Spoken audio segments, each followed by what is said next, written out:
రంగారెడ్డి జిల్లా షాద్నగర్ నియోజకవర్గం బీఆర్ఎస్ అభ్యర్థి అంజయ్య యాదవ్ నామినేషన్ దాఖలు చేసిన సందర్భంగా శ్రీ శ్రీ శ్రీ రామలింగేశ్వర స్వామి దేవాలయంలో ప్రత్యేక పూజలు నిర్వహించారు.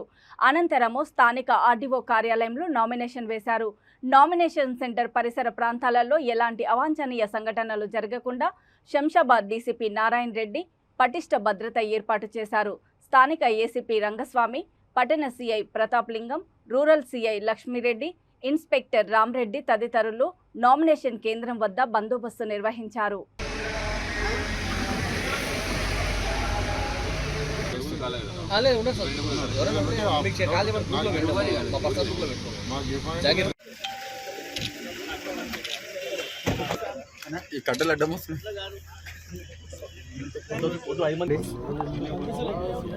గౌరవ ముఖ్యమంత్రి గారు చేసిన అభివృద్ధి కార్యక్రమాల సంక్షేమ కార్యక్రమాలు ఒకసారి చూడండి.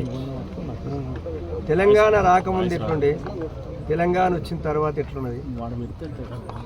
తెలంగాణ రాకముందు ఏమన్నారు, తెలంగాణ కూడా పోరాటప్పుడు చాలామంది తెలంగాణ వస్తే ఆగమైపోతాం, తెలంగాణ వస్తే నక్సలైట్ రాజ్యం అవుతుంది, తెలంగాణ వస్తే భూముల ధరలు పడిపోతే మన ప్రాంతం చాలా భయపడుతుంది, భూముల ధరలు పడిపోతాయి, కరెంటే ఉండదు అన్నారు, సింహ చీకటి. కాబట్టి ప్రజలు అది గమనిస్తారు. అప్పుడు ఏమన్నారు, ఏం జరుగుతుంది. కాబట్టి తెలంగాణ వచ్చింది కాబట్టి రైతులు ఎంతో సుఖంగా బతుకుతున్నారు, వాళ్ళు వ్యవసాయం చేసుకుంటారు. ఎందుకంటే తెలంగాణ ప్రభుత్వం వచ్చిన వెంటనే చెరువు, ముఖ్యంగా అప్పుడు గొలుసు చెరువులు అంటే కాకతీయ రాజుల కాలంలో నిర్మించబడే చెరువులను పునరుద్ధరణ చేయించి మంచిగా చెల్లు చేసినందుకే భగవంతుడు దైవాల వర్షాలు పడడానికి చెల్లు నిన్నే చెల్ల కలకలాడుతున్నాయి, చేపలు కూడా కలకలాడుతున్నాయి. చేపలు ముదిరాజును బేస్తే వాళ్ళు కూడా బతుకుతుంది. అదేవిధంగా మిషన్ భగత నీళ్ళు కూడా భూమిలోకి ఎక్కుతున్నాయి కాబట్టి గ్రౌండ్ వాటర్ లెవెల్ చాలా పెరిగింది.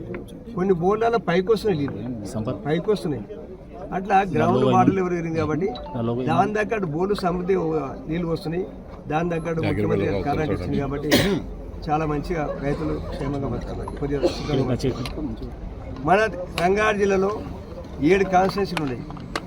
7 కాన్స్టిట్యున్సీల మన ఒక్క కాన్స్టిట్యున్సీలే సాంకాన ఒడ్లు ఎక్కువ ఉన్నాయి. మన మొత్తం జిల్లాలో ఎంత ఒడ్లు వస్తాయో అందులో సాంకాన ఎక్కువ మన కాన్స్టిట్యున్సీ నుంచి వస్తుంది. ఇప్పుడే నేను చెప్తే పెద్ద మనుషులందరూ ఎండిపోయిన బోర్ ద్వారా మొన్న 8 ఎకరాలు వాడుతున్నారు. అప్పుడు నీళ్ళు లేకున్నాయి, వేస్తే బోర్లో నీళ్ళు రాలి, ఇప్పుడు 8 ఎకరాలు వాడుతున్నారు.